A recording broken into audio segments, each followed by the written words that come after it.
NBGI group द्वारा संचालित SVM inter college संत पूरनदास नगर में आपका स्वागत है। मैं मनीष द्विवेदी क्लास 7 हिंदी मीडियम इतिहास और नागरिक शास्त्र विषय लेकर फिर हाजिर हुआ हूँ। पहले चैप्टर में आप लोगों ने पढ़ा किस प्रकार भारत में ऐतिहासिक परिवर्तन हुए, उन परिवर्तनों के साथ कैसे नए नए वंशों ने भारत के दक्षिण भाग पर अधिकार किया और शासन किया। आज लेसन 2 नए नए राजा और राज्य। पहला क्वेश्चन है नए नए वंशों के उदय।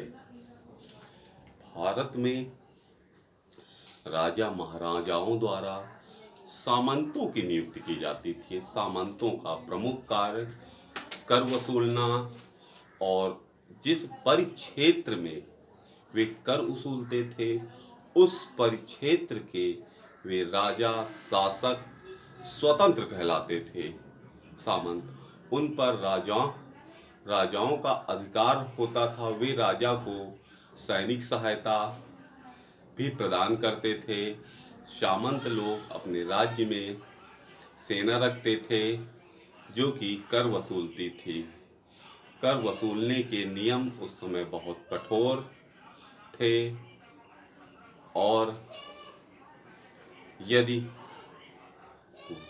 वर्षा ऋतु में वर्षा नहीं हुई है, अकाल पड़ गया है, फिर भी कठोरता के साथ सामंतों द्वारा जमींदारों द्वारा कर वसूला जाता था। ऐसे ही सामंत और जमींदार जो शक्तिशाली हो गए, महासामंत महामंडलेश्वर कहलाए, उन्होंने अपने को स्वतंत्र घोषित कर दिया।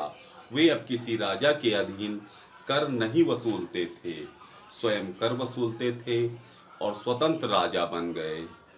ऐसे शासकों ने नए वंशों का उदय किया। इसमें पाल वंश थे। पाल वंश ने लगभग 137 वर्षों तक शासन किया, जिसमें धर्मपाल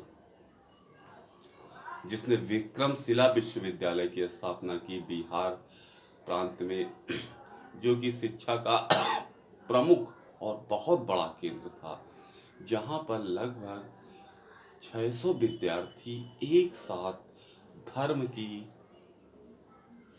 सैन्य प्रशिक्षण, व्यापार का प्रशिक्षण प्राप्त करते थे।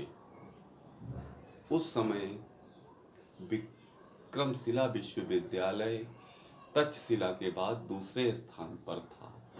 पाल वंश के बाद आता है गुर्जर और प्रतिहार वंश।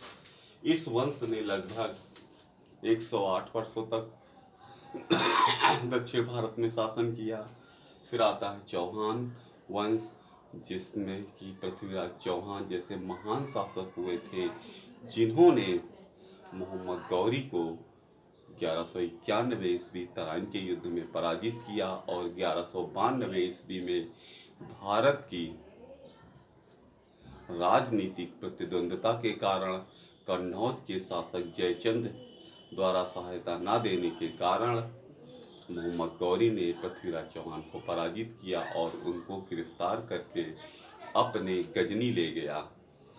तो ये नए वंश उदय हुए थे। ये सामंत थे, कर वसूलते थे। कर वसूलते वसूलते अत्यधिक पैसा, अत्यधिक ताकत आने के कारण इन्होंने नए वंशों की स्थापना की। दूसरा आपका क्वेश्चन है राजपूत कौन थे।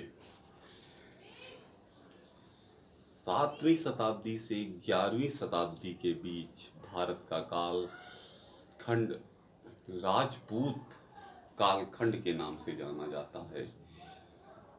इस कालखंड में राजपूतों ने शासन किया और राजपूतों के बारे में एक प्रसिद्ध कहावत है, कही गई है, और वो उन राजपूत शासकों पर चरितार्थ और सत्य भी है कि रघुकुल की मतलब सत्य के लिए वो लड़ते थे। सत्य ही उनका मेन उद्देश्य होता था। कर्तव्य परायण होते थे। राष्ट्र के प्रति ईमानदार होते थे, राष्ट्र के प्रति मर मिटने की उनकी क्षमता होती थी। राजपूत का अर्थ होता है राजा का पुत्र या बेटा।